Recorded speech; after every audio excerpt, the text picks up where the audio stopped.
السلام عليكم، مرحبا بكم من جديد في قناتكم مجوهر الحياة. اليوم تحدث يعني على الحكاية اللي صارت في برنامج الوحش برو ماكس، وقصة الرقاصة أسلام والشيخ خميس المجري، وكيفاش رقاصة تقول شيخ يعني أنا قارئ قرآن أكثر منك، وبرشا كلام تقال وبرشا كلام يعني قاعد يتعاود، وبرشا كلام قاعد يستفز في المجتمع التونسي، وقاعد ظهر في صورة خايبة ياسر على المجتمع التونسي.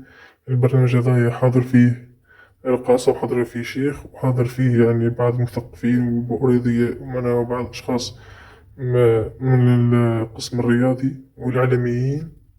تنوع كبير ياسر في البرنامج هذايا. حبيت نقول باللي يعني ياسر مستوى متدني ياسر، يعني الحوار، يعني رقاصة تقول للشيخ أنا قاري يقولون أكثر منك، كيفاش هو باش يجاوبها وكيفاش هو باش يحكي معاها؟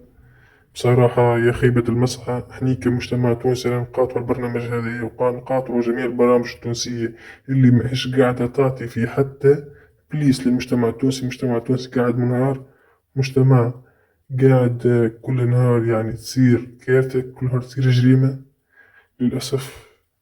يعني العقلية تو قاعدة قديمة ياسر، يعني هي فيها وجوه تناقض. البرنامج هذايا وجه تناقض يعني خايب ياسر، خطر ياسر كبير على المجتمع التونسي، خاصة قاعد منتشر في أولادنا تويكا، وقاعدين نشوفوا في حالات لا يرثى لها في المجتمع.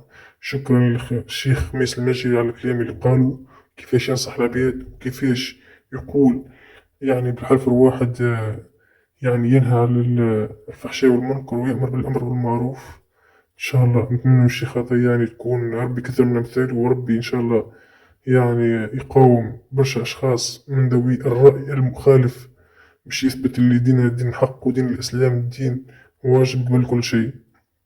كذلك راقصة، ما ربي نحن نقولوا ربي يتوب عليها، باش ما نجمش نحكي معاها كلام أكثر من هكا، ما نجموش ندخلوا في أعراضها أو نقولوا فيها كلام ما فاحش. ربي يتوب عليها فقط. وإن شاء الله نتمنوا من سمير الوافي يعني وبعض الإعلاميين يجيبوا أشخاص يعني تعطي البليس في تونس، وتعطي يعني حاجة زايدة للمجتمع التونسي، وخاصة حاجة إيجابية. لأن بالعكس يعني خاطر المجتمع التونسي استانس بالسلبية ياسر، وهكذا الإعلاميين التوانسة بداو يجيبوا في أشخاص يحبوا يعملوا البياز، يحبوا يعملوا فهمتني حاجات غير مستانسين بها المجتمع التونسي، وهذا يخلي الحكاية هذه تنتشر. والسلام عليكم ورحمة الله وبركاته، وإن شاء الله ربي يظهر الحق.